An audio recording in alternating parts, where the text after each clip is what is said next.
What's going on, guys? It's JSGC here, and we're here for the Chelsea review. We had 3 huge games coming up over the last week. 2 against Arsenal, League Cup final, Premier League away, Chelsea at home. 3 pretty much a week-defying week. We've had a few of these in the past.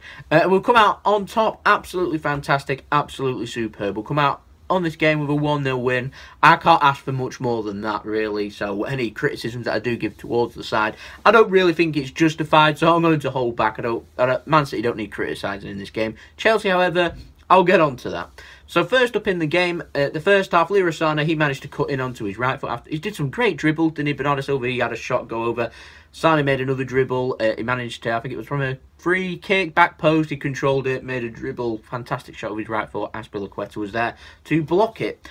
I thought first half, we weren't fabulous, but we were a lot better than Chelsea were, and we were heading in the right direction. Was having shots, was being direct. We weren't allowing Chelsea any chances. I was not concerned for the second half. Boy, is that correct, because the 46th minute, Bernardo Silva was waiting at the back post from a lovely bit of build-up play. David Silva pulled it back. Bernardo Silva's there. Most important thing, he hits the ball into the ground. It gives an awkward bounce. It's absolutely unpredictable. Courtois committed, goes the wrong way, and it just rolls into the back of the net.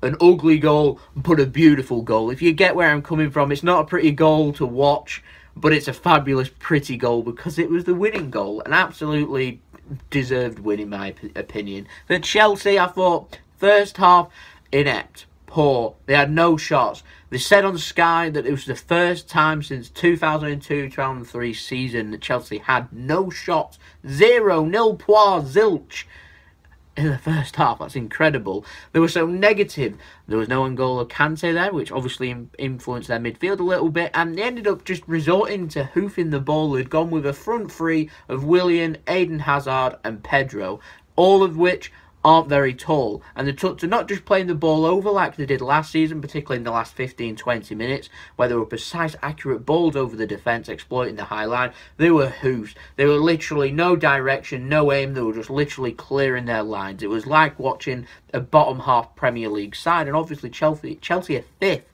They're not a bottom half Premier League side, and I'm going to accuse them of not really having a go in this game. I know that Gary Neville's had a right go at Arsenal. He's had a right go at Chelsea. I don't think it's justified, if I'm honest. I thought that Arsenal had a proper go at us at the Emirates Stadium. We were just more clinical than them. Chelsea, they did what Chelsea do. The quality just wasn't there for Chelsea in this game. I know that their manager, Conte, I'm not sure if his heart or head is truly in for Chelsea, which means we probably won't be manager next season. Italy are thinking about employing him. We needed to make this to our advantage, and City did. The heads weren't in the game for some reason. I really do not know. Eden Hazard looked like such a frustrated figure up front.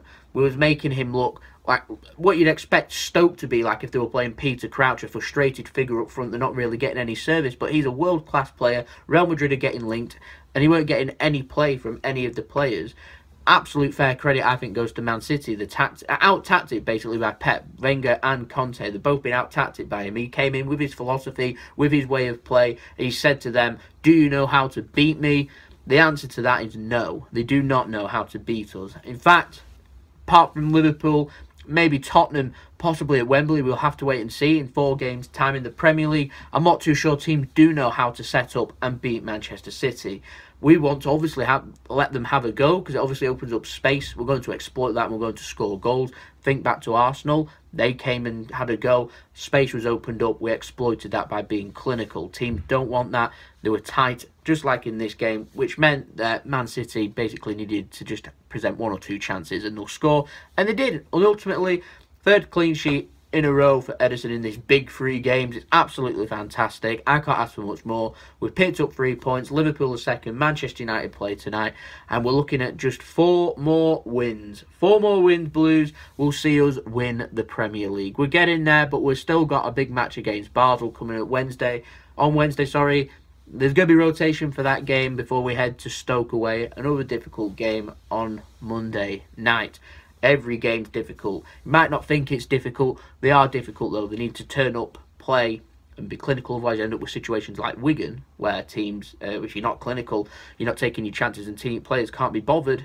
You end up with a lethargic performance. You end up with a bad result. We want this Premier League wrapped up as soon as possible. We want it wrapped up the players are possibly thinking maybe the second leg of the Champions League quarter-final if we get there. If we get there, we probably will get there, but they must be thinking along them lines. They've got to be thinking 4 games' time, which is Tottenham away, obviously, because of the match against Brighton's been postponed at home. Unless that comes beforehand and they end up rearranging it, I don't think they will because of European fixtures. I reckon that'll come towards the end of the season. They're not going to do anything about it, so we're going to be looking at Tottenham away as far as I'm concerned. Possibly the game before, which is the Manchester derby, which had been nice. I tweeted up yesterday saying that this was good prep, this match against Chelsea, for the match against Manchester United. Now, it will.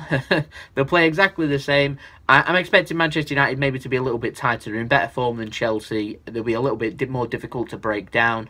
The quality of the players up front in particular, they'll cause problems. Obviously, they've got Lukaku, and obviously they didn't go with Morata or Giroud up front, which was a mistake in my opinion. You know, they should have gone with a target man. I imagine Man United will be a little bit more difficult. They'll want a result, and they'll want to not hand the title to Man City during the game against them. They won't want that. So, there you go. In the summary of this performance, though, David Silva, he was excellent. Otamendi and Laporte, excellent. Kyle Walker, excellent. Always excellent. De Bruyne, excellent. Front three, Bernardo Silva, Sane, Aguero, all did the job.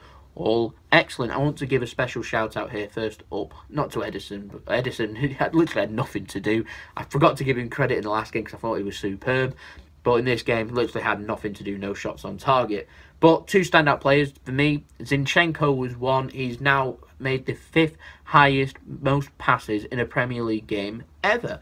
Absolutely fair credit to Zinchenko. He was everywhere. He's lovely control of the ball. He's a lovely passer. He slots in really well. Defensively, he's a little bit suspect, but when you don't need to defend and teams aren't having shots and teams aren't having a go, Zinchenko should be a starter in my opinion, because he's a skillful, wonderful, a good crosser of the ball and a good passer of the ball. He's a fabulous option. Whilst Mendy's out injured and we've not got a left back and we've got a team that aren't willing to play, Zinchenko is an absolutely wonderful option for left back. Fabian Delph's got an injury and Zinchenko has completely made it his own. Him and Danilo operating on the right as well. I think we've got some good options there in my opinion. I'm not too sure if Pep's going to go in now for a left back. In the summer, apparently there's rumours we're just going to sign 2 players, so I won't imagine that left back's going to be in there. And I think to truly appreciate this game, before I give the man of the match, I'm just going to go through some stats now for you. So Man City ended up having 71% possession in this game, Chelsea having 29% possession. Man City had 13 shots to Chelsea's 3 of which at Man City's were on target, which isn't that good, but 1 goal's gone in, so we don't care. That's clinical in my opinion, 3 shots on target, 1's gone in. Chelsea, absolutely nothing. Chelsea have had 392 passes in this game at a 77% pass completion rate. Man City's got a 93% pass completion rate. And listen to this, 975 passes. That is absolutely excellent. That was Barcelona-esque. This was mainly due to Chelsea's midfield not closing down. They were at a walking pace. Gary Neville was criticising them for him, and 100% they should be criticised. They should be closing down and be aggressive. Man City were very aggressive when they lose the ball. Chelsea, when they didn't have the ball, stood there like mannequins. They were there like statues. It was really, really poor. Man City ended up having more crosses. We ended up having 19 crosses, 5 of which connected. Chelsea had 8 non-connected. Shows you how poor they were up front. Like I said, though, when you're not playing with any target man, you are going to struggle when you're going to play that type of football. City had more corners. City dominated all the attacking stats, basically, and Chelsea absolutely dominated all of the defensive stats. Now, I just want to say that this was fantastic for Man City. I think that Chelsea were really poor. They deserve to be criticised.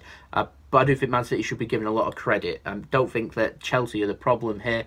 It could have been a different day if they had more confidence and they had more belief in themselves, I think.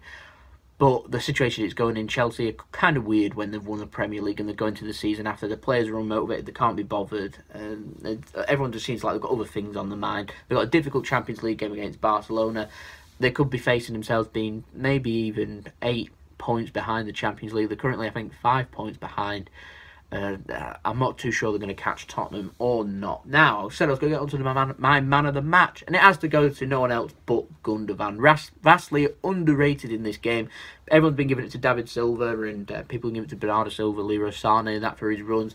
But I thought Gundogan, who is now first, I mentioned Zinchenko was 5th, Gundogan's now first for the most passes during a Premier League game. He was absolutely excellent. He isn't a ball-winning midfielder. He is actually a box-to-box type midfielder who liked being everywhere, and in my opinion he was absolutely everywhere in this game, making the passes, the linked-in man, connecting everything. Everything was streaming through Gundogan. He was excellent on the ball, he was excellent at his passing, he was excellent at getting his head up.